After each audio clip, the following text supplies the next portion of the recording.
ने दूसरों के घरों में बर्तन भी साफ़ किए हैं, मैं आपको बता दूं। और दूसरों की बातें भी मैंने बहुत ज़्यादा सुनी है, मेरी मम्मी ने भी बहुत सुनी है बातें। और आज मैं इस लायक हूँ, सब उन्हीं की वजह से हूँ। बहुत मैंने मेहनत की है, लेकिन आज लोग ये सब देख लेते हैं, ये कैसे आ गई है, कैसे नहीं आई है, बट जो पीछे का बैकग्राउंड है उसको कोई नहीं देखता। मैंने दूसरों के घर में बर्तन भी साफ़ किए हैं, दूसरों की पिटाई भी खाई है। सर्दियों में मेरे आज भी याद है, मैं 10 साल की थी तो मैं दूसरों के यहाँ पे कपड़े धो के आती थी, तो वो तब मुझे एक पेन दिलाते थे। तो 16 रुपये का वो मॉडल पेपर आता था, तो 16 रुपये खरीदने के लिए मेरे पास पैसे नहीं होते थे। तो एक आंटी थी, उनके घर में मैंने उनके कपड़े धुले, तब उन्होंने मुझे 16 रुपये का वो मॉडल पेपर दिलाया। मेरे आज भी याद है ये वाली बात।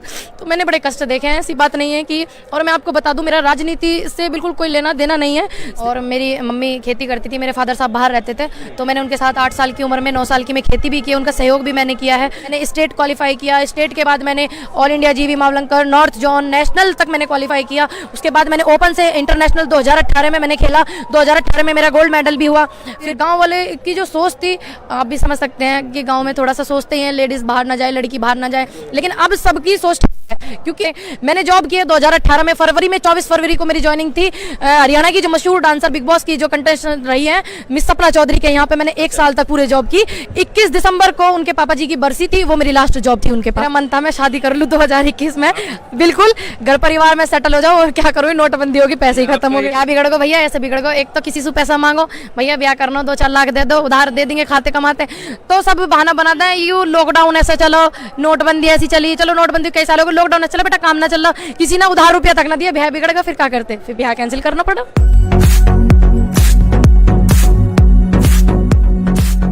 नमस्कार, आपके साथ मैं हूं आकिल रज़ा। मेरे साथ पूनम पंडित हैं जो लगातार किसान आंदोलन में वायरल रहीं, लोगों तक पहुंची इनकी आवाज़।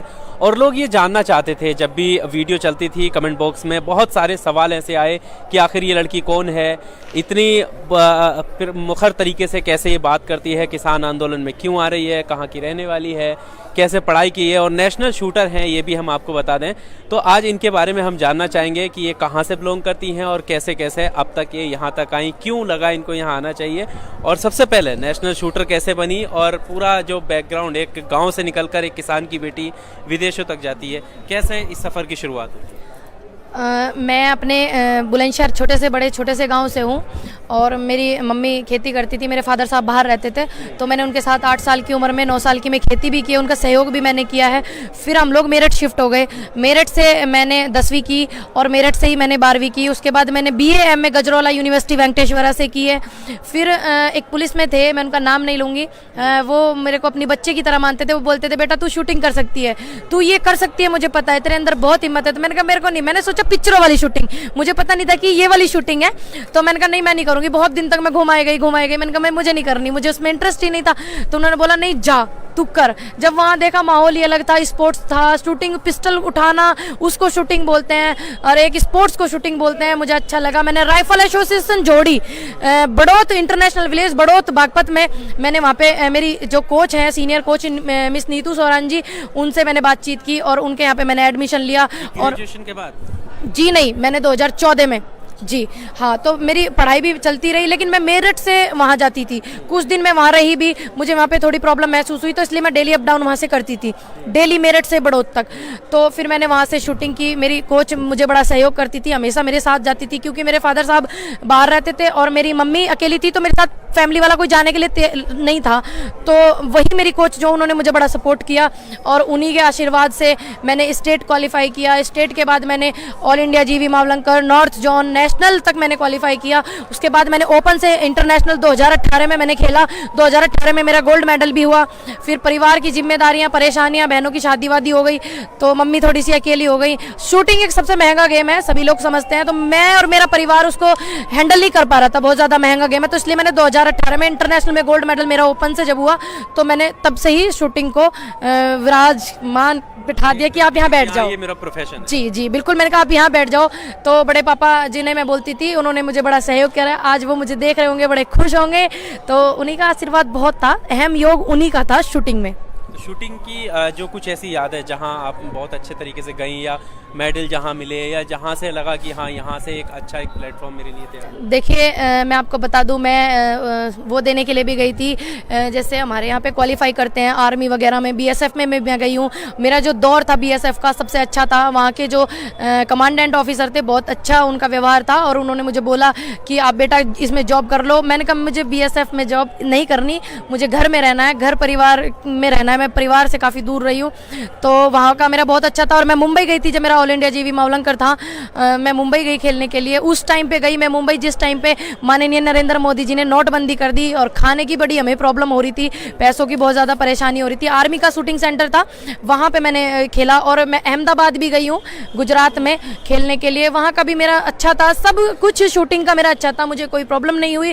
क्योंकि मेरी जो कोच हैं स्पेशली, उनके लिए थैंक यू, नीतू दीदी, उनका बहुत सहयोग रहा। वो हमेशा मुझे अपने पास रखती थी, अपने पास सुलाती थी, और कभी अकेले नहीं सुलाती थी। तो उनका बहुत सहयोग है मेरे शूटिंग में जी। उसके साथ साथ कुछ और, जैसे पढ़ाई को लेकर या अपना प्रोफेशन को लेकर, कभी ऐसा लगा कि नहीं अब गलत रास्ते पे तो नहीं है? नहीं, बिल्कुल भी नहीं मुझे लगा। और मैं आपको बता दूं, मैंने कॉलेज छोड़ दिया था, 10वीं मैंने करके स्कूल अपना छोड़ दिया था वो वाला। मुझे गवर्नमेंट तक 10वीं में फ्री पढ़ाया। मैंने वहाँ का एंट्रेंस दिया, उन्हें लगा कि इसको फ्री पढ़ाना चाहिए, ये इस लायक है। मुझे 10वीं तक फ्री पढ़ाया सरकार ने। फिर मैंने वो कॉलेज चेंज करके दूसरा कॉलेज मैंने कर लिया था, इसलिए फिर मैंने वो एंट्रेंस नहीं दिया। तो मुझे सरकार ने पढ़ाया फ्री में। मैं उस टाइम पे सहयोग मुझे किया था बिल्कुल। दयाल ज्ञानोदय वाटिका की जो संस्था है मेरठ में है, तो उन्होंने मुझे पढ़ाया था, उनका भी बहुत बहुत धन्यवाद। अगर वो 10वीं मेरी नहीं करवाती तो मैं कुछ नहीं कर पाती, कहीं बर्तन मांजती, मैं आपको बताऊं। शूटर बनना, उसके लिए ट्रेनिंग करने के साथ साथ कुछ और भी किया कि किसी और लाइन में जाने? जी बिल्कुल, मैंने बहुत कुछ किया। मैंने दूसरों के घरों में बर्तन भी साफ़ किए हैं, मैं आपको बता दूं। और दूसरों की बातें भी मैंने बहुत ज़्यादा सुनी है, मेरी मम्मी ने भी बहुत सुनी है बातें। और आज मैं इस लायक हूँ, सब उन्हीं की वजह से हूँ। बहुत मैंने मेहनत की है, लेकिन आज लोग ये सब देख लेते हैं, ये कैसे आ गई है, कैसे नहीं आई है। बट जो पीछे का बैकग्राउंड है उसको कोई नहीं देखता। मैंने दूसरों के घर में बर्तन भी साफ़ किए हैं, दूसरों की पिटाई भी खाई है। सर्दियों में मेरे आज भी याद है, मैं 10 साल की थी तो मैं दूसरों के यहाँ पे कपड़े धो के आती थी, तो वो तब मुझे एक पेन दिलाते थे मेरी पढ़ाई के लिए, मैं आपको बताऊं। और 10वीं जब मैंने की, 10वीं में मेरे पास पढ़ने के लिए मॉडल पेपर नहीं होता था। मैंने ऐसे ही पढ़ाई करके 10वीं पास की, 12वीं भी मैंने ऐसे ही पास की। मैंने मॉडल वगैरह पेपर नहीं पढ़े, बुक में जो पढ़ा वो मैंने पढ़ा।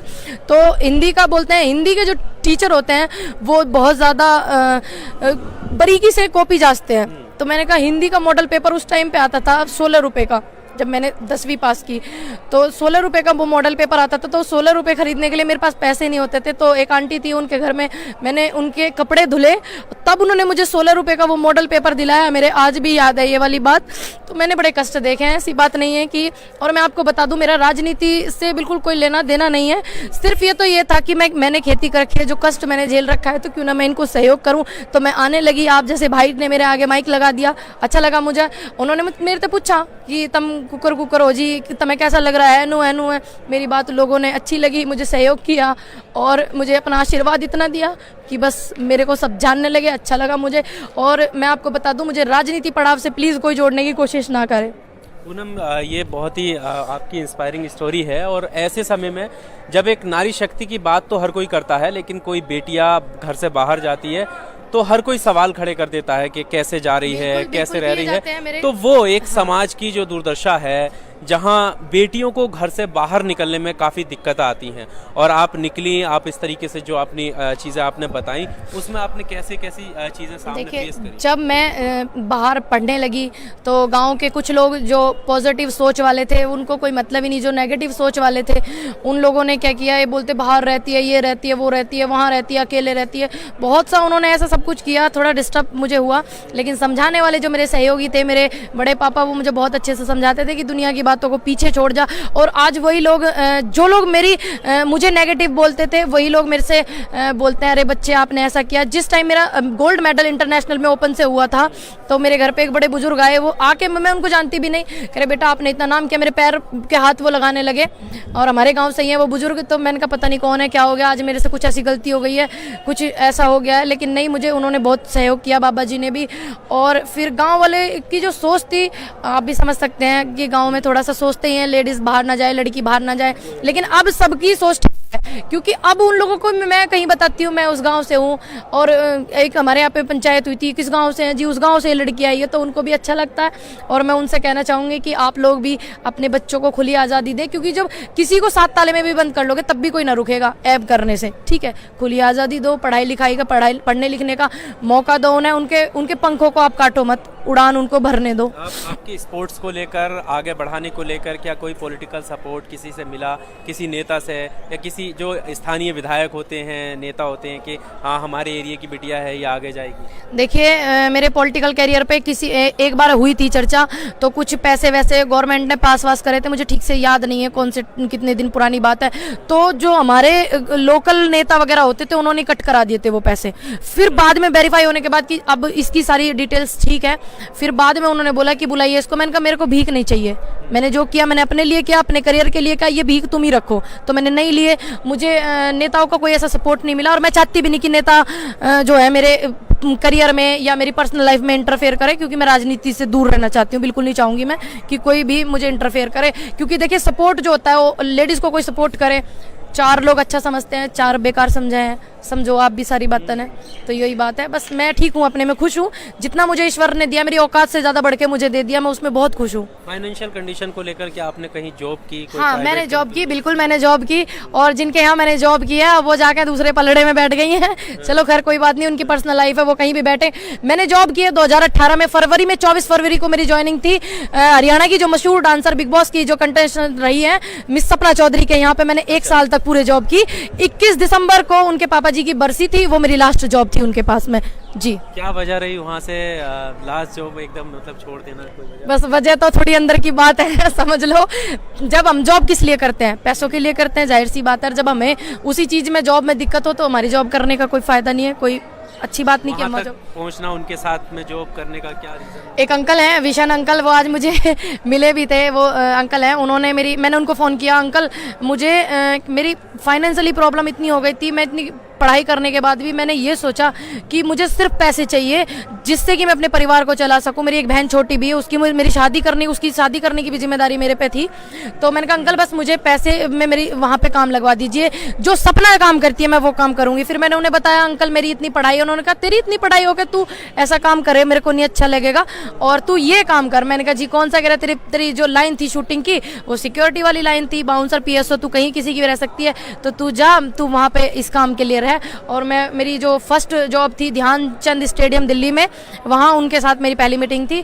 उन्होंने मुझे सहयोग किया, सपना जी ने भी बहुत ज़्यादा, और मेरी जॉब लगी उनके यहाँ पे। फिर बाद में नहीं हम लोगों का बनने लगा तो हम लोगों ने छोड़ दिया, क्योंकि देखिए किसी की बुराइयाँ करने से अच्छा है कि आपका वहाँ पे मन नहीं है या आपको वहाँ पे प्रॉब्लम आ रही है तो वहाँ से हट जाइए बस। अभी फिलहाल क्या जिंदगी की भागदौड़ जो है वो किस तरफ है? क्योंकि किसान आंदोलन में तो आ ही रही हैं, इसके अलावा क्या करें? इसके अलावा तो भैया मैं तो देखो बहुत मैंने अपने घर की जिम्मेदारियां निभाई हैं 8-9 साल तक, बहुत मैंने मेहनत की है, परिवार को मैंने सपोर्ट किया है। मेरी छोटी सिस्टर है, उसकी शादी की है, अपने भाई की शादी की मैंने, मेरे फादर साहब नहीं थे, पूरा परिवार की जिम्मेदारी मेरे ऊपर थी।